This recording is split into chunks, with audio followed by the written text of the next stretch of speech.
You ask Tiger to solve. This deals with linear equations with one unknown. The final result is k equals 5. Let's solve it step by step. Simplify the expression. Simplify the arithmetic. Group all constants on the right side of the equation. Add 4 to both sides. Simplify the arithmetic.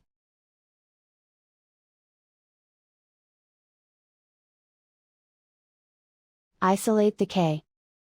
Divide both sides by 4. Simplify the fraction. Find the greatest common factor of the numerator and denominator.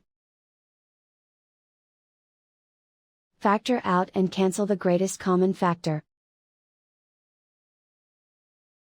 And so the final result is k equals 5.